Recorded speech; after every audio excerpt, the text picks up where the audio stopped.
they imported silk from China, it makes sense they'd have the same word. And so these Jews, probably originally Persian or Iraqi Jews, Radhanites, eventually settled in Kaifeng in China, either in the 8th century or the 10th century. And they encountered no anti-Semitism. And still today, there's no anti-Semitism in China. And they settled in Kaifeng. Now, what you see here is an inscription about the rebuilding of the synagogue. The original synagogue was actually built in 1163. 1163. Just to give you an idea, 1163 is around the time Rashi, the great biblical commentator in France, passed away in 1105. Maimonides was living in Egypt in the 12th century. Nachmanides, etc., 13th century Spain. So already back in the 12th century, the Jews of Kaifeng had built a temple, a shul, a synagogue. It was known as the Temple of Peace and Holiness. Unfortunately, it was destroyed numerous times by flooding. The last time it was destroyed was in the 19th century, and it was not rebuilt again afterwards. So the last synagogue was 1862. But we have inscriptions from the synagogue. Here is a 1663 inscription. A certain emperor, actually it was the Ming dynasty. In the Ming dynasty, which we're talking about the 14th century, a Ming dynasty emperor gave the Jews surnames, Chinese surnames, as a sign of acceptance of the Jews. This is an artist's rendition of what they believed the original Kaifeng synagogue would have looked like, which, as you can see, is classic Chinese style. And we actually have pictures, drawings of these Jews. This is a drawing from Jean Domingue, who was a Portuguese, and he was there in the 18th century, and he has a picture of Jews reading from the Torah. As you can see, the Torah scroll is a Sephardi-style Torah scroll, and here the Jews are dressed exactly as ethnic Chinese, and that is a picture of the synagogue. This is actually a postage stamp, an Israeli postage stamp commemorating the Kaifeng synagogue.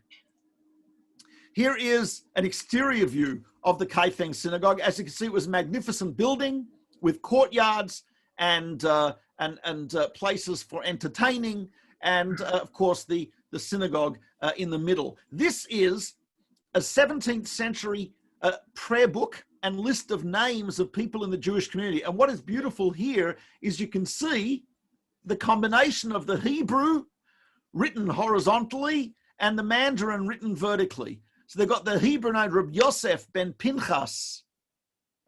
Right, I can't actually read that. Ben Shuya, I think it says. Ben Pinchas ben Yisrael, and it's got their Mandarin names here with actually Chinese surnames that were given to them at the Ming dynasty. It's like a membership list of the synagogue in Kaifeng, China. Here is a picture of Matteo Ricci. Matteo Ricci was a Portuguese missionary, Italian missionary, sorry, who came to China, and he was shocked to discover a Jewish community there. He comes to China and he finds Jews there, people who had a Hebrew Bible, people who were monotheists, etc. And he was absolutely amazed by this, and he writes about it. Now, here are some Jews in Kaifeng in the late 19th century, early 20th, and just to give you an idea, Pearl Buck, the very famous author, American author who grew up in China, one of her novels, known as Peony, is actually about a Jewish family, the family of the rabbi, whose son falls in love with a Chinese servant.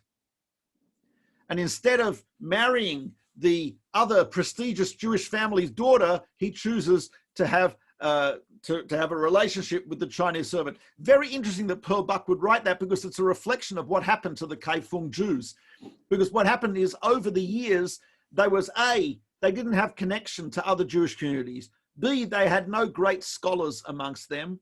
And C, there was no anti-Semitism. So what happened to them is they completely assimilated. They became part of the general Chinese community, and eventually they completely lost their Jewishness. because they intermarried with Chinese women. The child, therefore, is not Jewish, and so on and so forth. Here is a Torah scroll in the British Museum from the Kaifeng community. Lots of mistakes in it, not written very well, and it's just not a great Torah scroll. But obviously, here were Jews who were trying their best in a distant land to keep their Jewishness alive. Here, when we visited Kaifeng, we were lectured by a descendant of the Kaifeng Jews. Here is this fellow, and he actually studied for a year in Bar Ilan University in Israel, and he speaks fluent Hebrew, but he's not Jewish. From a halachic perspective, from the perspective of Jewish law, he and the others are not Jewish, and they know this. However, what's fascinating is that approximately a dozen of the young adults from this community moved to Israel and converted to Judaism. And so they feel an attachment to Judaism. This sign that you see below, what it says is Torah Study Lane or Scripture Study Lane. And that sign is still there in Kaifeng. That's where the old Jewish school was from the 17th, 18th century. And it actually is described as Scripture Study Lane in Kaifeng. There is actually Torah Study Lane. It's not a very beautiful city. Kaifeng Xi'an is gorgeous. Kaifeng is it's okay. And one of the Kaifeng Jews sell yarmulkes there, which were made by the Jewish community of China, they call themselves, but they recognize that they're not halachically Jewish, but they're still interested in their ancestry, and they love it when Jews from other communities come and visit them, and we met a whole lot of it. The world's leading expert on the Kaifeng Jews is Professor Xu Xin of Nanjing University. Now, he originally came in contact with Jews when he was studying at the University of Chicago, and actually he boarded with a Jewish family, who are a religious Jewish family, and he picked up interest in the Jews. When he went back to China, he started investigating the Jews of Kaifeng, and he wrote the book on the Chinese Jews of Kaifeng. And you can see underneath he gave me a copy of the book, and his signature is written in English, Mandarin, and Hebrew. You can see at the bottom there, Xu Xin. He also speaks a little bit of Yiddish, which he picked up in Chicago. And it's a fascinating book about the history, culture, and religion of the Kaifeng Jews. He actually lectured for us when we were there on our group. We now move a little further along in history, and we come to the 19th century. Now, Manchuria is all the way north in China. It borders Russia. As you might know, there was in 1897 an agreement signed in which Russia took control of parts of Manchuria in order to build a railway going from Russia all the way to the shores of Korea, South Korea, that we call South Korea today. And there was an economic zone controlled by Russia in Manchuria. Now, the Russians, the Tsar, who was a anti-Semitic piece of filth, but he actually was interested in developing the Manchuria economically. And a lot of Jews wanted to get out of Russia because the conditions in Russia were terrible. Like, Jews were oppressed, there were pogroms, there was official discrimination from the Tsar, etc. And so quite a number of Jews moved from Russia to Harbin at its peak. In the late 19th, early 20th century, there were close to 30,000 Jews in Harbin in the north of China. What you see in front of you is the synagogue, which has been renovated by the Chinese government and turned into a museum of the Jewish community of Harbin. The local Chinese community in Harbin had very fond memories of the Jews. A lot of the Jews were doctors who actually helped the Chinese population during outbreaks of plagues and epidemics, which Chinese medicine couldn't cope with, but which Western medicine could. There were also a Jewish soup kitchen that was open to everyone. Harbin is a cold place. I guess the Russian Jews felt at home there. There's an annual ice carving festival in Harbin. You can see in the bottom right some of the beautiful carvings during the ice festival in Harbin. It is a beautiful, beautiful town. it's the only place in China where there is a still well-preserved existing Jewish cemetery. As you can see here, here's the Harbin Jewish cemetery, Beit HaKvarot, and here is the 3-story interior of the synagogue, which used to have 2 levels of the women's gallery and then 1 level downstairs. And now it has been converted into a magnificent museum of the Jewish community of Harbin. The Jewish community in Harbin was actually a very Jewishly connected. There was a rabbi there who was a student. You may have heard of the Soloveitchik family. Reb Chaim Soloveitchik, known as the Reb Chaim Brisker from Brest-Litovsk in Lithuania, one of his students was the rabbi in Harbin. Brilliant, brilliant man, Rav Kiselev. And not only that, but also there was a strong Zionist presence in Harbin. There were numerous youth groups. There was Becher, Ze'ev Jabotinsky's youth group. There was the Habonim, Hashomer Hatzair, the left-wing socialists. There was Naturei Tzion, it's a group that doesn't exist anymore. And they actually held Zionist Congress in Harbin. I don't know if you can see the banner on the bottom left there. That banner says, Have'idah Hagalilit Harishona Shel Hatzionim, the first local Zionist Congress. And it was held in Harbin, and Jews from all over Asia actually came to that Zionist Congress. You'll see on the top right, Mordechai Olmert. Mordechai Olmert was a man who was sent during the Tsarist regime. They would take Jewish children and send them to the army. They were known as Cantonists. Mordechai Olmert was sent to the army for 20 years, but he maintained his Jewish identity. And when he came out, to escape the horrors of Russia, he actually also went to Harbin, and he became a leading Zionist. The name Olmert is a famous name. His son was Prime Minister of Israel. And there's Mordechai Olmert speaking to a Zionist Congress and conference in Harbin, China. Here you see a New Year's Eve party in 1957 of the Harbin Jews. There were still Jews in Harbin even after Communist China began in 1948. Most of them left. The Harbin Jews suffered under the Japanese regime during the Second World War. They did not fare well. There was a lot of, first of all, the Russian anti-Semites had free reign, and there was hostility amongst the Japanese. There was a book written by Russians known as the Protocols of the Elders of Zion that was distributed amongst Japanese troops there by the Russians originally.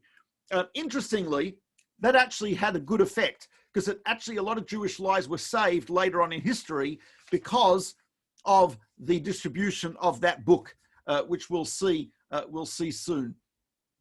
Here is a book of responsa, which was published in Harbin by Aaron Moshe Kiselev, who was a student of Chaim Soloveitchik in Brisk, Lithuania. And there is his book. It's called Mishperei Yam. And you can see Chofepo Kahal Harbin Vahagalil Harbin, and the area surrounding. Obviously, it's in Hebrew, but the printing information is in Russian, which, of course, was the language of the Jews there. There is the funeral of Rabbi Kiselev, huge crowd. Here is the Talmud Torah, and here is the renovated synagogue as it looks now during the day, and at night they did a great job in renovating it. And as you can see, the Harbin Jewish community had all the features of Jewish communities.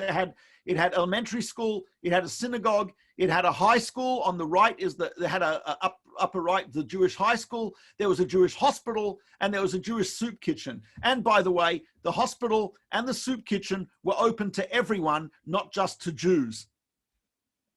Moving further south along the coast, there were also Jews who moved to a place called Tianjin. The Jews there were involved in the fur trade, in the silk trade, in the leather trade. A lot of Jews were primarily involved in business, although there was quite a few Jewish doctors in China. And there was a beautiful synagogue dedicated in Tianjin in 1939.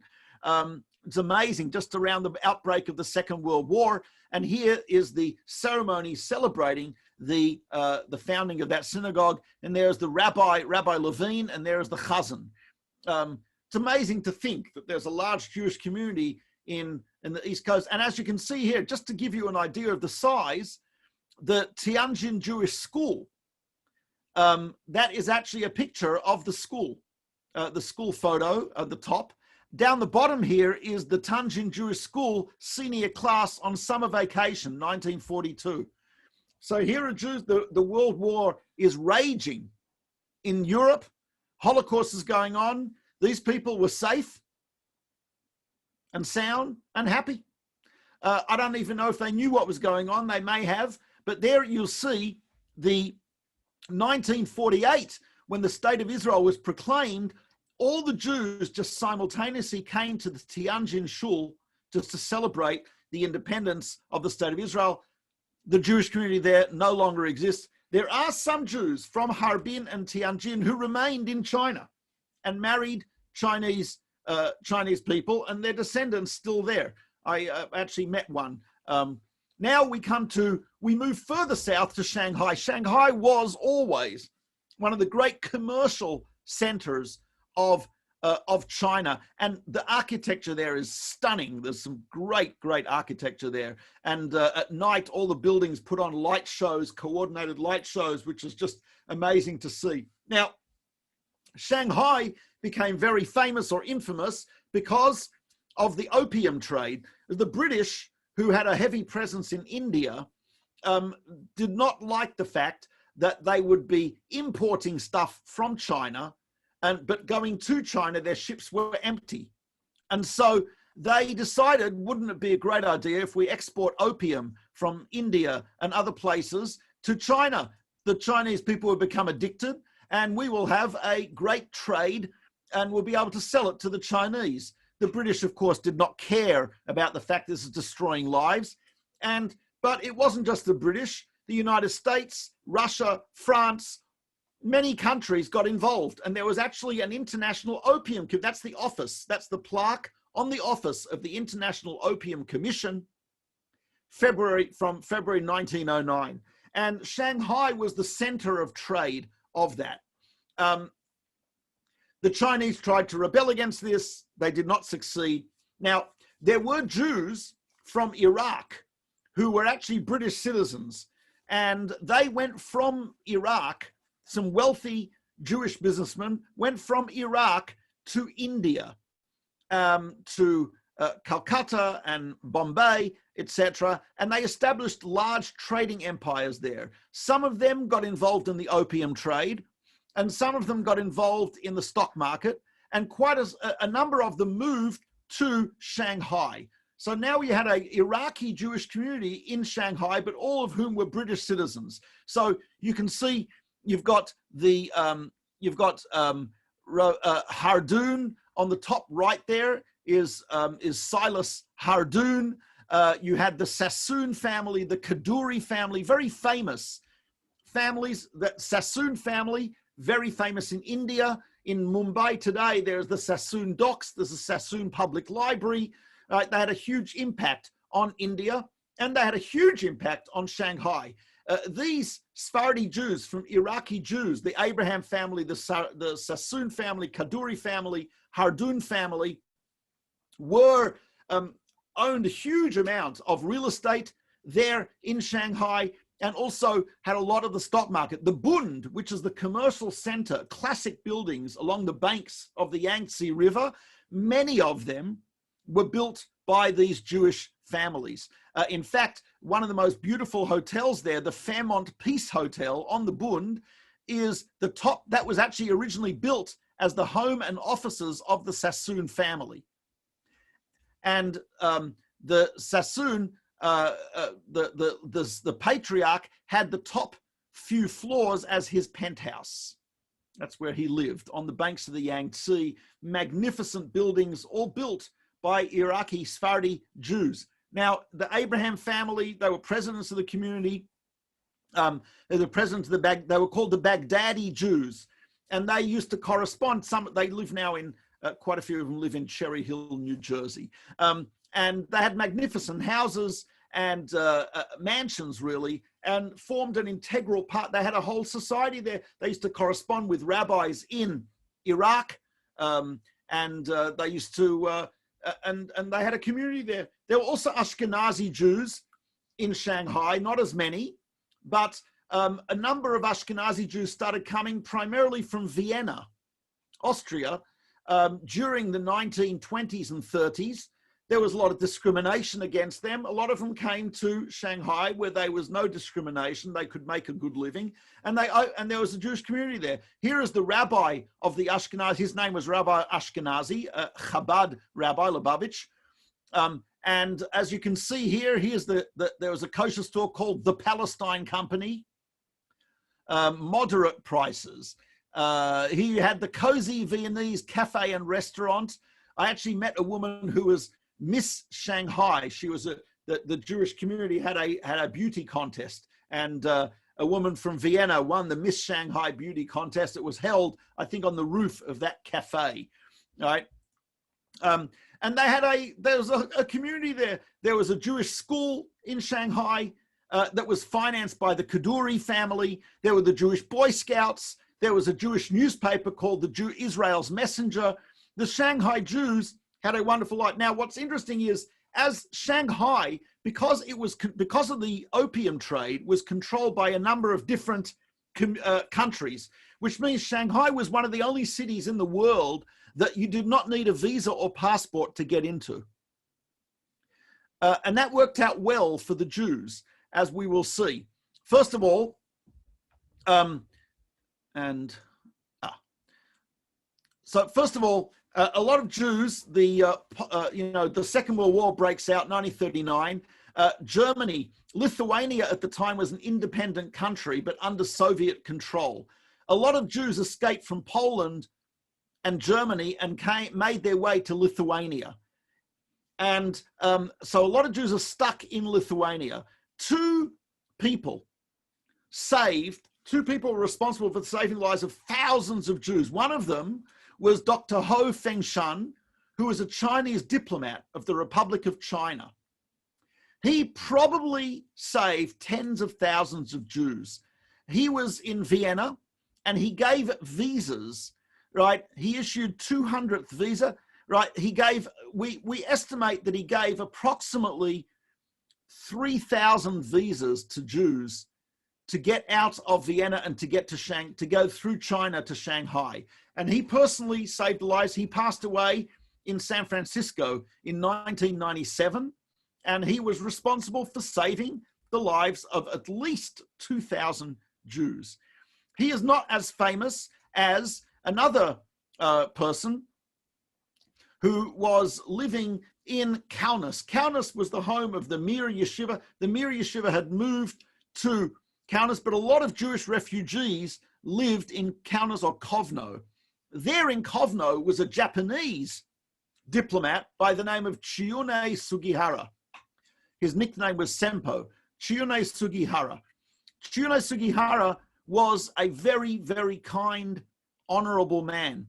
And he was confronted by all the refugees. And I won't go through the whole story, but certain students at the Mir Yeshiva, via the Dutch consulate, there were some Dutch students studying in Kovno at the Mir Yeshiva. And they used to go and schmooze with the Dutch diplomats who were part-time diplomats and worked for the Philips Corporation.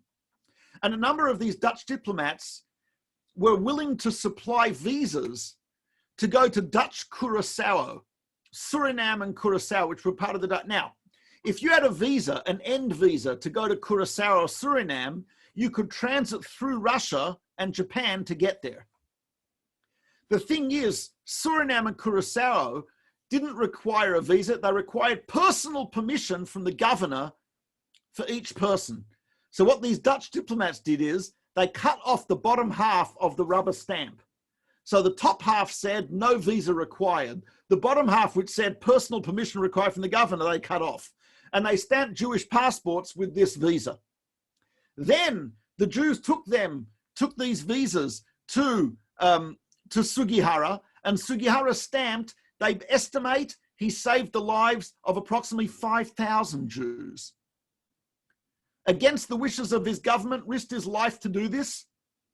And these Jews got visas. So now Jewish organizations in the United States sent money, and these Jews were able to buy tickets on Intourist. That was the Russian tourist bureau, and to get on a train from Kovno via Moscow all the way to Vladivostok, and to get on boats to go to Tokyo, and eventually to Shanghai. So this is what they did: 6,000 miles by train through Russia to Vladivostok, and they eventually get to Kobe, Japan. The Japanese treated them very well for a few reasons. First of all, the Japanese did not inherently have anything against the Jews, number one.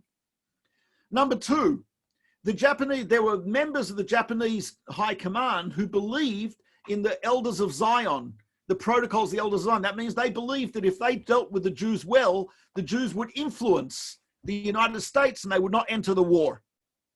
In addition, there were those who remembered that when the Japanese fought against Russia, they were heavily financed by a Jewish banker, Jacob Schiff from New York, who got money from a number of Jewish bankers because they all hated Russia and supported Japan and their war effort. So a number of factors came together that the Japanese decided to give refuge to these Jews. They didn't stay in China. They eventually, in Japan, they sent them to Shanghai. And there you can see, can you read the Hebrew here? It says Yeshiva Katana Shanghai. That means the Junior Yeshiva of Shanghai. It's a high school for Jewish boys in Shanghai, China. And there were total, during the Second World War, there were approximately 35,000 Jews who found refuge in Shanghai. And even under Japanese occupation, where the Jews had to move to a specific ghetto, they nevertheless survived in Shanghai. It were difficult conditions, but they lived. And here is Beis Yaakov, the girls' school in Shanghai, Beis Yaakov, Shanghai. And there are a number of Jewish schools there, and there are a number of Jewish dormitories, and there was a Jewish community that lived in Shanghai and survived, almost all of them. 99% left at the end of the Second World War. A lot of them went to Israel. Some went to the United States. Some went to Australia, and some to Canada, but mostly to the United States, Israel, and Australia. And that was the end of that Shanghai Jewish community. But the Sephardi Iraqi Jews who were there gave a tremendous amount of help to the refugees, both moral support and also financial support for these refugees, and were able to be extremely helpful in enabling them to live in difficult wartime conditions in Shanghai, in China. One of the most amazing stories was that there was a man, as I mentioned, Silas Hardoon. Silas Hardoon was not a religious man. In fact, he was married to a Chinese woman. He was completely secular, but he had a dream in which his father told him, "You've done a lot for China. You need to do something for the Jews." So he decided that he would build a synagogue in Shanghai. Now, Shanghai already had 3 synagogues. It did not need another synagogue. But Hardoon had a lot of money and a dream, and he built a huge synagogue that could accommodate 400 people, completely unnecessary, that could accommodate 400 people, and had a dining room and had catering facilities. Complete waste, however. After having built the synagogue and he passed away, very soon afterwards, a yeshiva, one of the only yeshivas in Europe that survived intact the Holocaust, they had gone to Kovno and got visas from Sugihara. They went from Kovno to Vladivostok to Kobe, Japan, and from Japan they went to Shanghai, and they needed a yeshiva, and there were 400 students. And lo and behold, they come to Shanghai, and there is an empty synagogue with 400 seats, a dining room and a catering hall where the yeshiva moved in. I was at the place. Unfortunately, it was demolished, and there's a huge high-rise building there now. But that yeshiva what that synagogue that was built by Hardun became the yeshiva, the famous Mir. The Mir Yeshiva is now one of the probably the largest yeshiva in Israel. It has something like 6,000 students. It's in Jerusalem, and it's composed of the teachers came via Shanghai, and there's another branch of it in New York, also fairly large, not nearly as large as Israel. Also, a lot of the people came from Shanghai to New York and to Yerushalayim. And the Chinese government took a stance against Hitler, by the way. Here is an article from the Israel's Messenger, in which we have a protest by the official protest from the Chinese government against the Holocaust and against Nazi activities. Now, it's interesting. I see someone's raised their hand. I will take a question. It's just I can't really see the chat now because I've got my, I'll take the question later, but I see Janice Idell's raised her hand. So we'll get to you later, okay? In any case, Jews took an active part in China's society. The two most fascinating, well, I think the most fascinating Jew in China was a guy by the name of Two Guns Cohen. There on the left, Morris Cohen, born in 1887 in London. And Morris Cohen, he was a juvenile delinquent. He was big, he was tough, he used to get into fights all the time, he used to steal stuff. He was arrested when he was 9, when he was 11, 12. His father decided, I can't deal with him anymore. So he decided to send him to relatives near Alberta in Canada, a distant relative. He figured he can't get into too much trouble in Alberta, right? There's not much to do there, right? So he sent him out there. Now, Cohen was taught to box by his uncle there. He also learned how to shoot with both hands. He always used to walk around with 2 guns.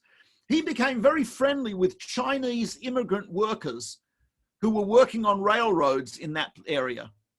And he became very friendly with them. And he did a little martial arts with them, etc., studied with them.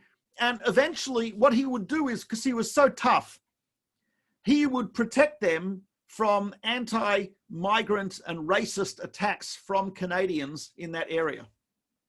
And he became a protector of the Chinese community.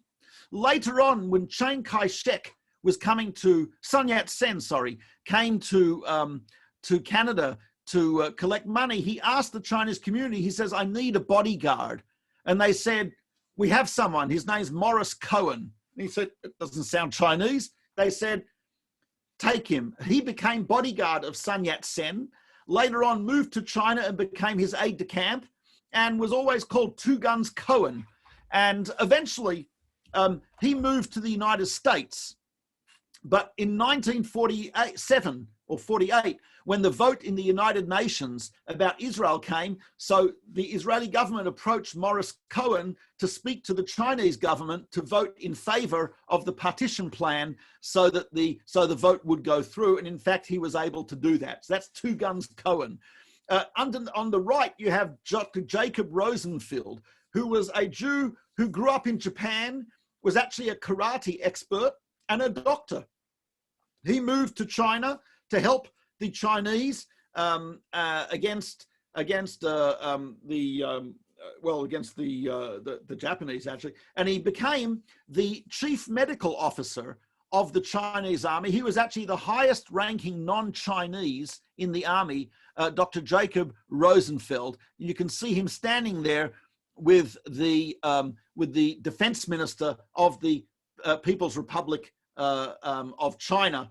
So the two highest, and so the two, I guess the two Europeans with the highest ranks in Chinese government, Chinese Communist government, one was Two Guns Cohen, Morris Cohen, and the other one was Dr. Jacob Rosenfeld, which I find fascinating. We now move to the contemporary Jewish community. Here is Shanghai. So as I said, Shanghai, beautiful city. One of the most beautiful parts of Shanghai is known as the French Quarter, which is beautiful tree-lined streets, cafes, gorgeous villas. It's absolutely stunning. And Chabad owns a villa there, which is a combination of shul and a restaurant downstairs. We ate there with the Israeli consul. Now, you can see on the bottom there is my favorite place in Shanghai. It's actually a bar, the rooftop bar of the Peninsula Hotel. The Peninsula Hotel was established by the Kaduri family, and the bar on the roof is called Sir Eli's. His name was Eliyahu Kaduri. He was a religious Jew. And the bar on the roof is called Sir Eli's. So it's a great place to go when you're in Shanghai, and you can see the city skyline and the river from the bar, and they make an excellent rusty nail, I must say.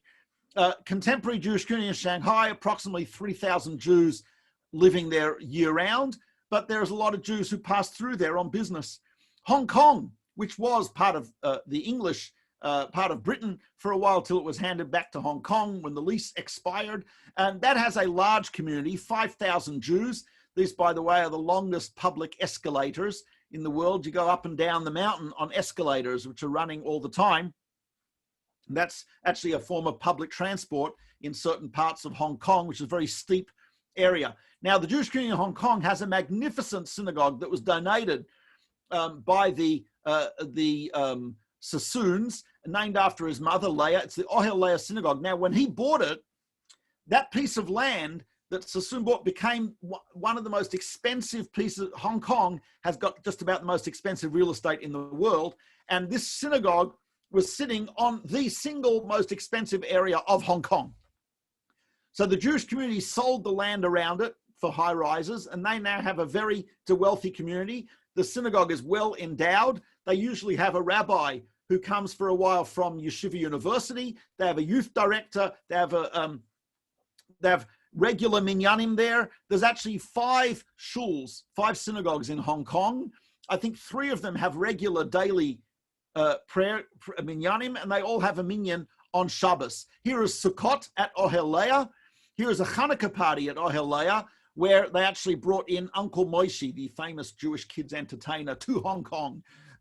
There is a high school, which is K to 12, kindergarten to 12th, sorry, a school that goes kindergarten to 12th grade in China, Jewish school. There is a Chabad in Hong Kong. Here's at the bottom is the Chabad of Beijing. Beijing Chabad has a fantastic restaurant called Dini's Kosher Restaurant. Dini is the Chabad Rebbetzin there. And in the top floor is a shul. The bottom floor is a restaurant. Here on the top is the Jewish Community Center of Hong Kong, which, as I said, is right near the Ohel Leah Synagogue and is part of a high-rise complex, which is revenue for the synagogue. And there's a fantastic kosher restaurant. They have the best all-you-can-eat barbecue I've ever had. It's incredible. Here are Jewish kids in Hong Kong. Here is the Sephardi, the Sephardi rabbi of the Sephardi community in Hong Kong. His name's Rav Avraham Me'oded, a great Torah scholar. And he's got 2 sons at Yeshiva University in New York. One of them is in my class. Although he is stuck in Hong Kong, so he's not on campus. So I record my Zoom sessions and send it to him every night every day after my class. So I've had 2 students from Hong Kong who are sons of this rabbi. And here he has a beautiful book of responsa of questions that he got from his time in Hong Kong. His synagogue is right in a mall, and it's right next door to a kosher dairy restaurant. So if you go to his synagogue for morning service, you can get a fantastic breakfast right next door at the kosher dairy restaurant. Here is the inside of Ohel Leah Synagogue. As you can see, it is beautiful. I'm there with my group. We were doing mincha there, and that is really it for the China tour. I'm going to look at some of the questions. I see, if you want to write it on the chat, is there a question on the chat? No. But I do see that someone raised their hand, and I don't see where she is now. Mrs. Idell. Dennis, if you want to press your space button. I didn't have a question. It was a mistake. I'm sorry. Oh, okay, fine. Okay, so anyway, that's our trip to Japan. The Great Wall, fantastic thing to see. Nothing Jewish about the Great Wall, I assure you. But it is a fascinating site. There's a lot of fantastic sites to see in China. If you go there, Beijing, you have to go to the Silk Road Market, which is this huge mall of knockoffs I bought a Breitling watch there for $25. I don't think it's real, but it's been working for 8 years, which is impressive, right, for a fake. You know, I bought a Pierre Cardin raincoat, also excellent. Again, I don't think it was actually Pierre Cardin. Someone has the, so I see someone actually has the Pearl Buck book that I mentioned. Yes, I tried to get through. I couldn't get past the first 20 pages. I really can't deal with a romance novel. It's not my thing. But in any case, it's a fascinating country. There's a lot of beautiful areas of China. I think the best thing about China, the pandas. Oh my gosh, there is nothing cuter than pandas, except possibly for koalas. But again, that is a little bit of my trip to China. Why are Jews into Chinese food? I have no idea. But they are. I don't think it's authentic Chinese food. But I mean, almost any Jewish community has got a Chinese, kosher Chinese restaurant. It's like ridiculous. But in any case, that is our trip to China. God willing, next week, we're going to be doing, if I remember correctly, radical rebbes.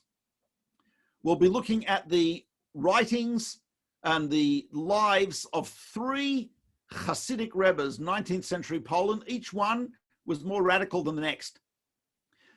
You may have heard some of the names, Pshischa, Kotsk, and Ishbitz. And I think you'll, hopefully, it'll be a different aspect of the Hasidic world that you probably have not encountered. I think their lives are fascinating. Their views are fascinating, and they were all rebels. They were really quite radical in many different ways. And I hope to, I think that's our plan for next week, to do radical rebbes. I actually gave a semester on it at Yeshiva University, so we're only doing 50 minutes. So, but we'll try and speak fast. So hopefully we'll get a semester into 45 minutes. But don't worry, it will not be on the final. So you should be okay. All right. I see on the chat. Is there anything on the chat? This is not a question. Oh, you have. Okay, fine. All right. Wonderful. Thank you very much for coming, everyone. And it is good to see you all. Those who I can see a bunch of you. That's good. Right. And fine. I'm giving it over back to Rabbi Eli. Not Sir Eli, but Rabbi Eli. Rabbi Becher, thank you so much. Everyone have an amazing week. You know, we're coming up to Hanukkah, so we have a shir on Hanukkah coming up as well. Not next week, though. And really just amazing. Thank you so much. I know that, again, I appreciate the fact that you're able to deliver on so many topics. It's ridiculous. Have a great day, Rabbi Becher. Have a great night. I know you're zooming and zooming and zooming. Be well. And really, everyone, thank you so much for joining. And everyone should have a wonderful evening. Thank you. Shishani. Thank you. Thank you, Rabbi Ellie? Yeah. Rabbi Ellie? Rabbi, can you hear me? Yeah. Harry Fiedler was just here, and he was raised in China, in Shanghai. Wow. And I was hoping he was going to participate. And I think he just clicked off. Anyway. Ellie, maybe he doesn't like you. Oh, sure. That's a shame. He could have added something. There he is. Okay. There he is. He's on screen, Harry Fiedler. There he is. You may Harry. not unmute. Okay.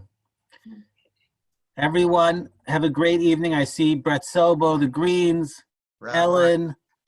I had a patient for quite a few years whose daughter wrote a book about her mother.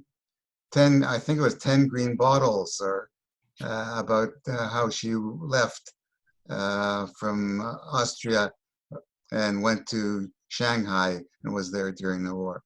Wow. Fascinating book. Wow. Obviously a Jewish person, right? Absolutely. And the person survived many years and lived in Toronto? Yes. Oh, Baruch Hashem. She says that when Japan attacked China, so they were put in a certain area, and the Chinese were good to the Jews, but they were under the control of the Japanese. Mm-hmm. Well, she must have spoke a lot of languages. Oh, amazing. Every Jew has a story. No such thing as a simple Jew, that's for sure. Brett Charles, great to see you. Lovely seeing you, Rabbi. When are we going on a guy's trip to China? Why don't we start with the guy's trip to Chinatown? That way you don't have to do a quarantine when you come back. Yeah. I say Wuhan or bust. That's what I say. Yeah, go to Wuhan, you'll be busted. Thank you, everyone, for joining Admin, us. so good to see you. Ellen. Perlices, take care. Be certain Rabbi Mayor. to check out next week for our next. Rin. Connie. Perlices, why are you sitting so far apart? You got into a fight? What type of laughter is that? That's like, from The Shining, that type of laughter. That was me. Well, Thank you very Petrovs, much. take care. Thank you. You too. Good night. Wow, in chorus, amazing. You guys are amazing. All the best. Take care. Good night, everyone. Bye-bye. Thank you. Excellent. Bye-bye. See you all next week. Michael.